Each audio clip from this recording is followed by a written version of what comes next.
Alors, prochaine vidéo, toujours pour les troisièmes, avec la correction de l'exercice 26, page 405, sur la section, cette fois-ci, d'un pavé.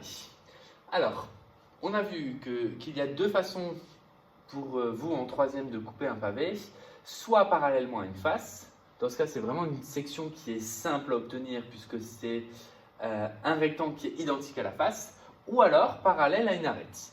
Ici, cette section est réalisée parallèlement à l'arête DH, par exemple, ou parallèlement à l'arête BF. C'est-à-dire qu'on va sectionner ce pavé en diagonale. Donc, pour donner la réponse à la nature, donc la nature de la section, que ça soit parallèle à une face ou que ça soit parallèle à une arête, quand je coupe un pavé, en tout cas de ces deux façons-là, j'obtiens un rectangle. Donc la nature de la section, c'est un rectangle. Ça veut dire qu'on va devoir dessiner un rectangle. Pour le dessiner, il nous faut donc deux dimensions pour dessiner un rectangle. Il nous faut la longueur et la largeur. Or ici, comme le cours nous le dit, il y a une des deux dimensions qui est directement donnée. Là, on la voit apparaître. C'est clairement la longueur de l'arête de coupe, c'est-à-dire la longueur DH, la longueur BF, la longueur AE, la longueur CG. Ça fait 7 cm. Ça veut dire que notre rectangle, ici, on sait déjà qu'il va avoir une des deux longueurs, soit la longueur, soit la largeur, CG, qui fait 7 cm.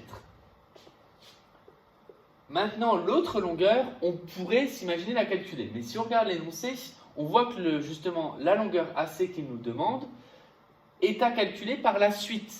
Et il nous demande dans la question B de réussir à dessiner cette section. C'est-à-dire que pour réaliser ce dessin, nous allons devoir faire 100 calculs. Pour ça, un petit peu de révision de sixième. On voit que AC, ici, je ne le connais pas, mais il fait partie du triangle ADC. Le triangle ADC est un rectangle en D, puisque toutes les faces sont des rectangles.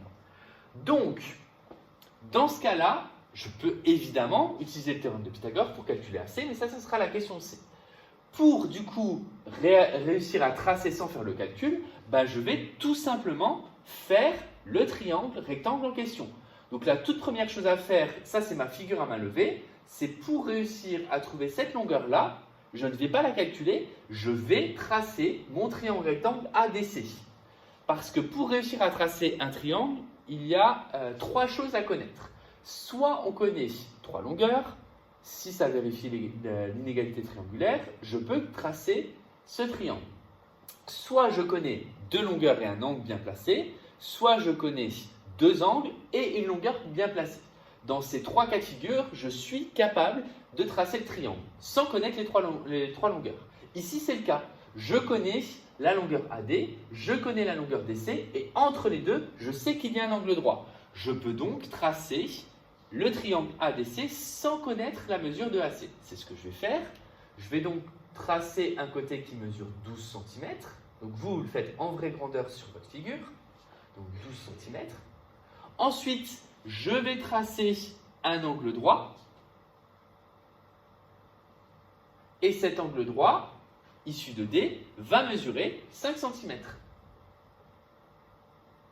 Ainsi, je peux tracer la longueur AC et sans avoir besoin de la calculer ou de la mesurer, je prends mon compas et je prends l'écartement pour savoir combien de mesure.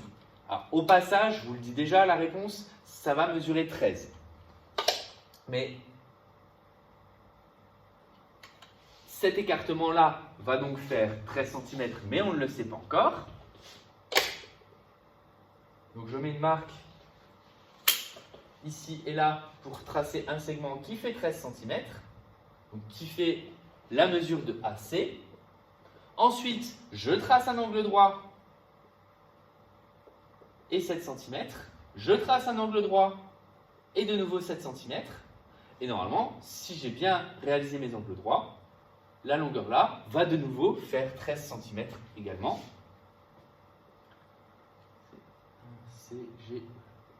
Et donc, j'aurai tracé ce rectangle sans connaître officiellement la longueur AC. Maintenant, on va réussir à la calculer, pour réussir à vérifier. Et c'est souvent une question où il vous demande de tracer puis ensuite de vérifier qu'elle fait bien 13 cm. Donc là, clairement, on va se servir de la figure qui est ici à main levée et vous, chez vous, en vraie grandeur, pour calculer la longueur manquante, c'est-à-dire la longueur AC. N'oubliez pas de rédiger. C'est Pythagore, certes, mais encore une fois, en termes de communication au brevet, nous avons besoin, en tant que correcteur, de voir des phrases de rédaction. Donc là, pour rédiger, je vous rappelle que la rédaction se passe en 3 temps. On va préciser le triangle dans lequel on se place. Donc le triangle ADC et rectangle en D. Son hypoténuse, c'est AC. D'après le théorème de Pythagore, on a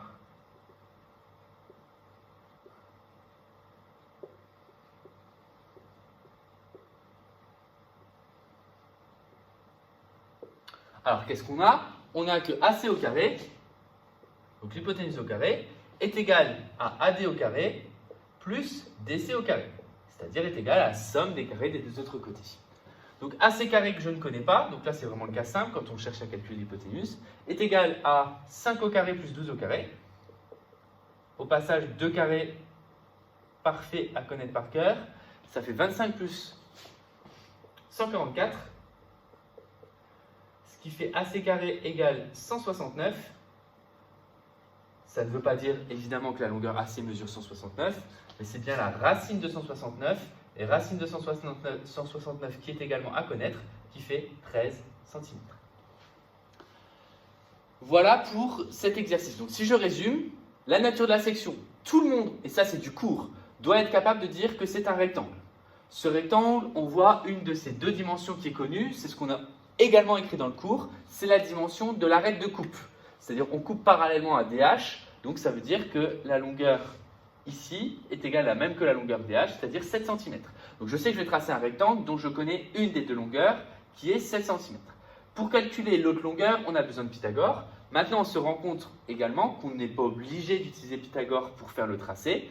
Je trace le triangle, je prends mon compas pour reporter cette longueur, je trace mes 7 cm et je reporte cette longueur. Je précise bien, et là je les rajoute, qu'il y a des angles droits parce que je trace un rectangle.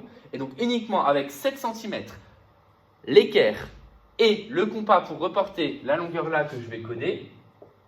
Donc ça veut juste dire que j'ai utilisé le compas pour la reporter, sans savoir que ça faisait 13 cm, je peux tracer ce rectangle. Et ensuite, pour le calcul, évidemment, il y a le théorème de Pythagore. Alors, si vous avez une question, si vous avez des choses comme ça qui s'enchaînent au brevet, petit conseil triche entre guillemets, si vous n'arrivez pas à faire, si vous ne pensez pas à faire la question B de cette façon, évidemment, vous faites le calcul, mais vous le ferez après avoir fait la figure. C'est-à-dire vous faites le calcul au brouillon, une fois avoir fait le calcul, vous trouvez vos 13 cm, vous vous dites bien qu'il ne faut pas marquer que ça fait 13 cm, sinon l'ordre des questions est faux. Donc, ça signifie que vous trichez entre guillemets en mesurant 13 cm, vous mettez un trait de compas, histoire de dire que vous avez utilisé le compas, et vous finissez votre rectangle.